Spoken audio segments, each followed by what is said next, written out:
Authenticity is a key ingredient in successful communication. But what is authenticity and how do we find it? My name is Matt Abrahams, and I teach strategic communication at Stanford Graduate School of Business. Welcome to this Rethinks episode of Think Fast, Talk Smart, the podcast. We're opening up our vault and resharing a really insightful conversation I had with fellow GSB lecturer Graham Weaver. Graham suggests that effective leadership and communication excellence are impossible without first mastering self-awareness and overcoming personal barriers. Take a listen to more of his ideas in this enlightening discussion. Today, I look forward to speaking with Graham Weaver. Graham is a lecturer in management at the GSB, as well as a GSB alum. He teaches managing growing enterprises and managerial skills. Graham is a very popular teacher and has been invited multiple times to present in the graduation last lecture series. Graham, thanks for being here. Thanks so much for having me, Matt. I look forward to the conversation. Are you ready to get started? Let's do this. All right. You teach managing growing enterprises. What are two takeaways from your class that would help our listeners and their companies as they seek to grow and scale? So, number one would be the power of really direct communication. So this sounds so cliche that I even hate to say it, but people just waste time and energy and money by being indirect. They think that by being indirect, they're being kind, but all they're doing is creating confusion. So I'll give you an example for us at Alpine. You know, I really struggled with this. I'm very conflict averse. I don't like, saying something that's going to upset someone. So for a lot of times I would dance around things and it led us to do some bad deals because I just was kind of like, well, what do you think? Are you sure you think this is a good deal? Kind of like that. When what I was really saying is, I hate this deal. Mm-hmm. I just couldn't be that direct. And literally I am that direct now. And that cost us, millions of dollars in the early years where I just wasn't comfortable saying my truth. And so in this class, we just do this over and over again where we get students in the habit of saying your truth. You can never go wrong when you're saying what is true. And then we talk about how to do that in a way where people can feel safe and valued, but you still got to lead with that truth. So that's probably the biggest. The second one is going to be completely different. And so what I started teaching this class for a number of years, I would teach this class on entrepreneurship. And then I realized that people would learn all these tools about entrepreneurship, but no one would actually go become an entrepreneur, even though that's their vision. That's what they wrote on their essay. That's what they wanted to do. So I realized there's another part of this class, which is, hey, what is going to stand in the way of you actually going and pursuing your dream? And so I added this entire component to the class, which is two things. First is let's spend time and energy with students on really getting them to understand what their dream is. What would they do if they knew they wouldn't fail? What are their superpowers? What is the thing that is easy for them, that's hard for other people, or that feels like play for them, that's work for others? Or like we spend a lot of time helping them really understand it. And a lot of times it's not the standard, thing that is pitched here. It's not the consulting job. It's something very, very different. So getting them really clear on that. And then this is really critical is they get flooded then with all these limiting beliefs. Not me, not now. I don't have enough experience. I might fail. How do I raise money? How do I pay off my loans? I can't do this. My roommate's brother tried this and failed. All these things flood in almost immediately. And we have a whole class where we take those limiting beliefs, we put them down, we look at them in the cold light of day, and we start dealing with them. Because we got to name them, because limiting beliefs is really fear, and it has more power when it's just in the recesses of your subconscious mind. So we get it down, we look at it, and we try to overcome it. So those are two things that very different, direct communication, and then figuring out your limiting beliefs and overcoming those that might help people. I find it really interesting that in a class about enterprises, what you're really talking about are interpersonal skills and intrapersonal information. I think that for everybody to think for a moment, what would you do if failure wasn't limiting you? I think that's a wonderful way to get people to reframe what they're doing. And I love that you are taking time to have people call up those limiting beliefs, because you can't address things you're not consciously aware of. So I'm 51 now, and I've been in private equity 29 years. I've gone, I went to Stanford, I teach here. And the longer that life goes on for me, the more I realize that most of this game we're playing is really an internal game, first and foremost. And it presents itself as this external game where, we have to do all these things and pay off debt and all this, but it really starts with being an internal game. And the more you can master that first, the more success you're going to have. And almost no matter what you do externally, at some point, you're going to have to master that internal game. Absolutely. And I think I see that in the work I do. A lot of what we do is focus on how you message things externally, but it really starts with what's going on in your own head, in your own mind. You recently delivered a GSP Last Lecture on living an asymmetrical life. And congrats, by the way, it's quite an honor to speak at a Last Lecture. What do you mean by an asymmetrical life, and how can we achieve that? Well, I use the analogy of investing. After being a professional investor for 29 years, you end up with these wildly asymmetric outcomes. So right. you don't end up with like a whole bunch of, 2 or 3x deals. You end up with some okay ones and then some just gargantuan home runs. If you look at Warren Buffett, for example, I think through 1988, he had half of his public market gains that in his whole history were from 2 stocks, Geico and Washington Post. So you end up with these wildly asymmetric outcomes, which you can explain when you say, okay, you got this criteria right. You had the right market, the right management team, a big enough TAM, high returns on invested capital. You figured out a way to buy companies. You have a playbook. And each time you stack another one of those, you're creating like logarithmic type outcomes, not linear. And the more you stack on, the more logarithmic it becomes. So then I started looking at my own life and kind of looking at it through that lens of what could create asymmetric outcomes in life. And I came up with 4 things. Mm-hmm. So the first one is do hard things. And that the reason that's on there is that the thing that is keeping you where you are from your next plateau is something that you either don't want to do or you fear.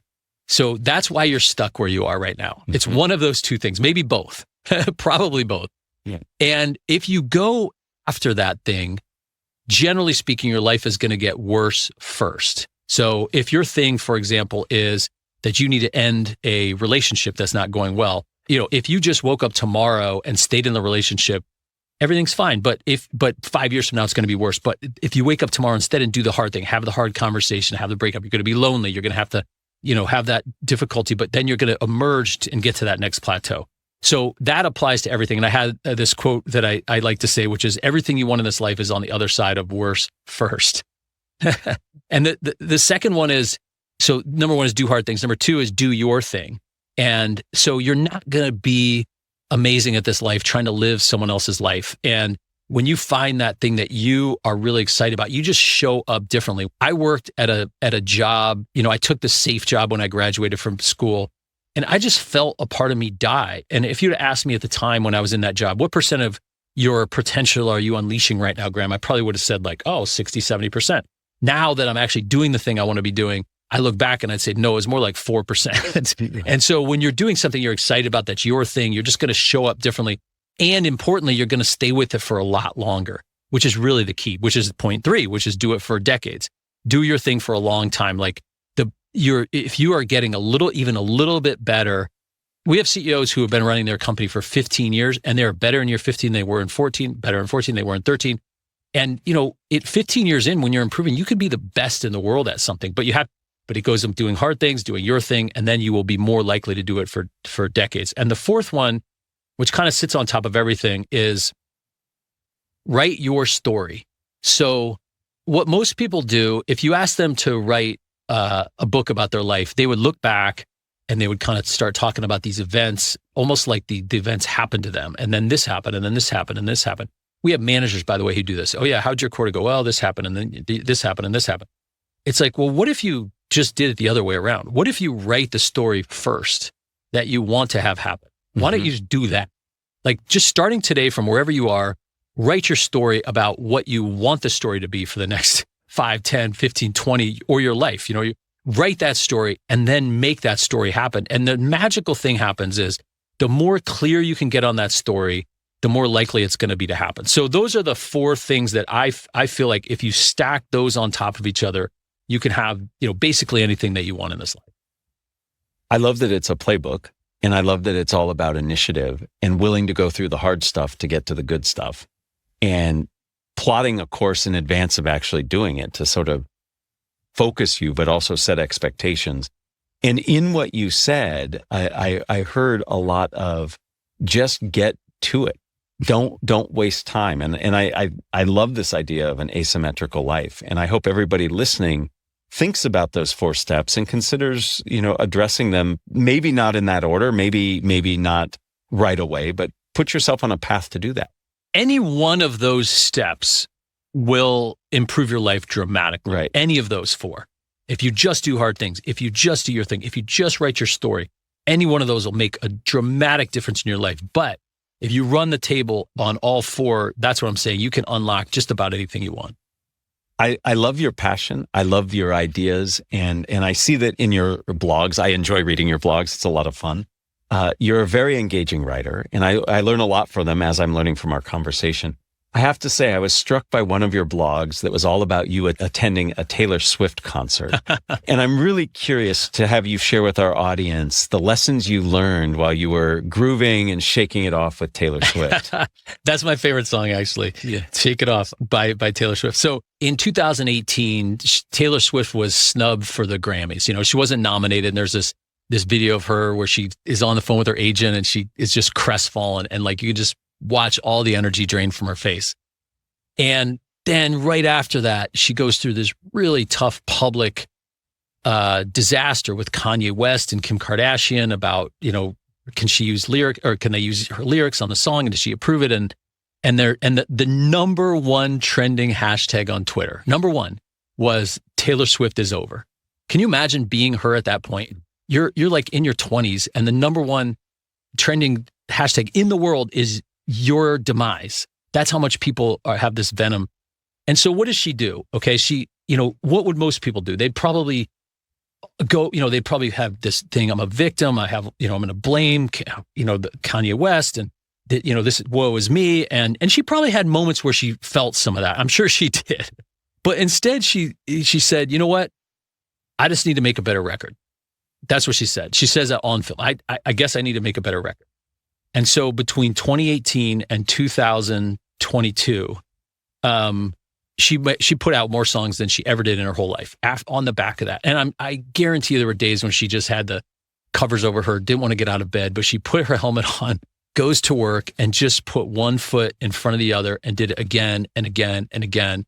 And then she won more awards for the work she did in that time period than any other time she's had in her life. And I think, people don't see that. They just see her in her concert, and it's $1 billion concert, and here's all these lights, and wow, what a great dancer, and she's got so much music. But my all-time favorite quote, I write quotes on my board every day in class. I'm a huge collector of quotes. I post them almost every day on social media. My all-time favorite quote, Michelangelo, sculpted the David, paints a Sistine Chapel, and he says, if people knew how hard I worked to gain my mastery, it wouldn't seem so wonderful. And I think people see Taylor Swift's mastery, but they don't see all the stuff that went into it. So anyway, I'm inspired by everything she does, but I just thought that one story of her is really just a story of grit. It's not about talent or, her music or anything. It's just about like her and her resolve. Anyway, she's one of my heroes. I think that notion, I think it's great that you take a lesson beyond just the fun and enjoyment of her music, but the tenacity and the belief in yourself and just hunkering down and doing it, I think is a lesson for all of us. And the point about mastery is really fascinating. We had a whole episode about mastery and really what goes into it. And it's a lot of work, and it's a lot of things that people don't see. You write a lot about your desire to continue growing and improving. What's one thing that you're working on right now? So, yeah, great question. So I had this really interesting conversation with a friend of mine a couple of years ago, and we were just kind of having a banter, and she asked me, she said, if you could have one superpower, what would that be? And so I was kind of like, oh, that'd be kind of cool to read someone's mind or, whatever. And I was playing, and then all of a sudden it got a little bit deeper. And I said, well, what is actually a superpower I could really develop? And what I came up with, the word I came up with was, enlightenment. What if I were just more enlightened, because what I started to realize, and I think this is true for everybody, is, your whole life is unfolding externally, and there's events and there's situations. And then that life goes through a filter, which is your mind. And then what you're processing is your interpretation of those events. So this thing happened. Is this good? Is this bad? Is this consistent with what I thought was going to happen? Am I upset about this? do I feel good about this? What's the story I have about how my life is supposed to go? What's the story I have about what's going to make me happy or successful? Or what's the story I have about other people think about me? And like, I just started to realize like all of that story I'm creating myself. And that filter is like pretty much 100% in my control. And so a lot more of my life is in my control than I realized. So I started going on this journey, which has been amazing. So I've been studying a lot of Buddhism. I've been going on meditation retreats, doing journaling and coaching. I've been meditating a lot more than I ever did. And it is the best journey. I think probably maybe the most important journey that anyone could go on. So I'm not there. I'm not a enlightened individual. I don't know if I ever will be, but I definitely am at least getting closer than maybe I was before I started this journey. I appreciate you sharing that, because that for many people, that's a very personal quest. And the tools that you're using are tools that I personally do a lot of meditating and reflecting. And I find there is a lot of value in it. And I think in a world that we live in a place that we live in, we can get very distracted by lots of shiny objects and ideas, and to really ground ourselves. I like that. It's kind of like, for me at least, it's kind of like brushing your teeth. You can't just brush your teeth for 8 hours on January 1st and then say, I'm good for the year, So it's like almost like I start over every single morning and have to kind of reprogram and meditate, take a cold shower, write in the journal, do it again. But it has made a huge difference. Before we end, Graham, I'd like to ask you some questions. The first question I'm going to make up specifically for you, and then the others are common questions I ask everybody. You up for that? Let's do it. So number one, you're a leader. You teach new leaders and work with many. What differentiates an exceptional leader from just an average leader? I would say ultimately, when you get past all the tactical things, the very, very exceptional leaders give themselves permission to fully be themselves.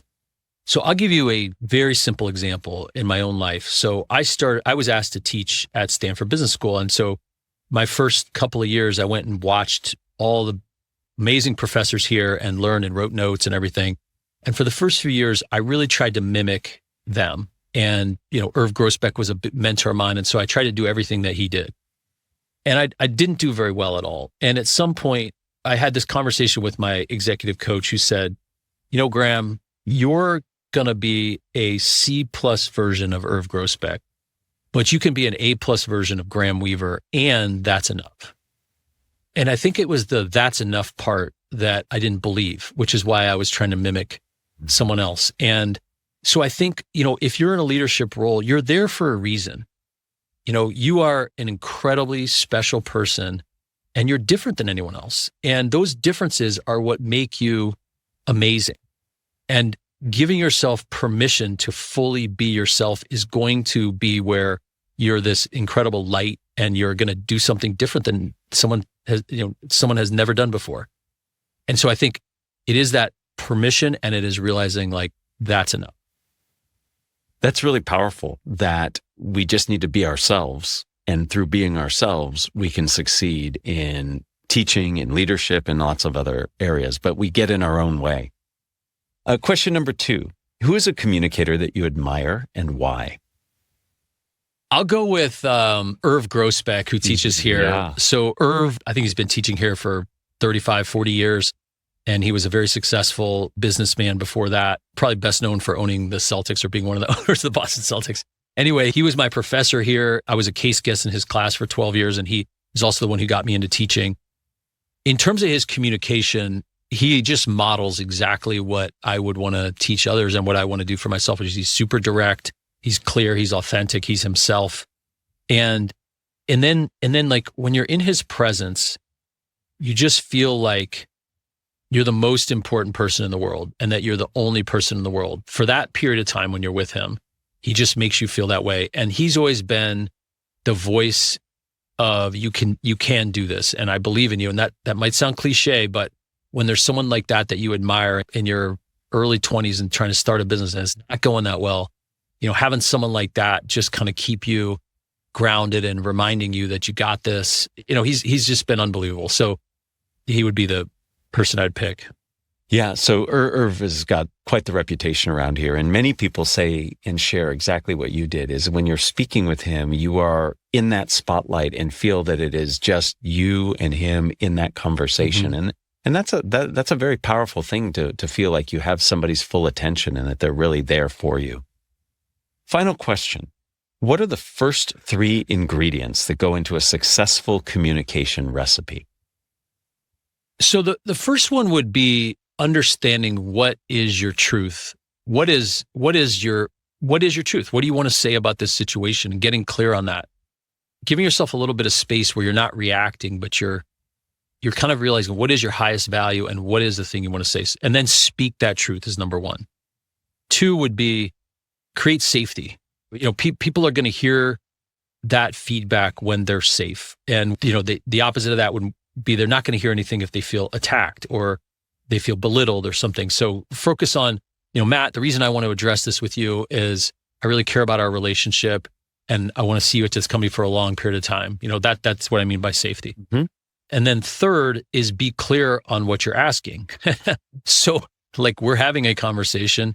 So what, what is the specific thing that I'm asking of you or what are the next action items? People forget that and they leave thinking they had this whole conversation. The other person's like, oh yeah, that was lovely, but they missed the whole point. So I think those would be the 3. And I think clarity is compassionate. So the more clear, even if it's not what they want to hear, the more direct and clear you can be, the more compassionate that is for the other person. I love that idea of clarity leads to compassion. It's operationalized compassion in some way. As you have alluded to in many of your responses, it's really about introspection first. What's your truth? What needs to be done? And that is striking. And I want to make sure everybody hears that you are better with others when you are first true to yourself and know what that is. And then being clear and creating safe space for you to have those conversations. Graham, this has been fantastic. I really appreciate the opportunity to chat with you. The idea that we have to look within before we manage people externally really makes sense. I love your energy. I love that you both meditate and love Taylor Swift and that you can learn from both. So thank you for your time and thank you for your insight. Thanks for having me, Matt. It was a lot of fun. Thank you for joining us for a special Rethinks episode of Think Fast, Talk Smart, the podcast. This episode was produced by Catherine Reed, Ryan Campos, and me, Matt Abrahams. Our music is from Floyd Wonder, with special thanks to Podium Podcast Company. Please find us on YouTube and wherever you get your podcasts. Be sure to subscribe and rate us. Also follow us on LinkedIn and Instagram. And check out fastersmarter.io for deep dive videos, English language learning content, and our newsletter. Please also consider joining our Think Fast, Talk Smart learning community at fastersmarter.io/learning.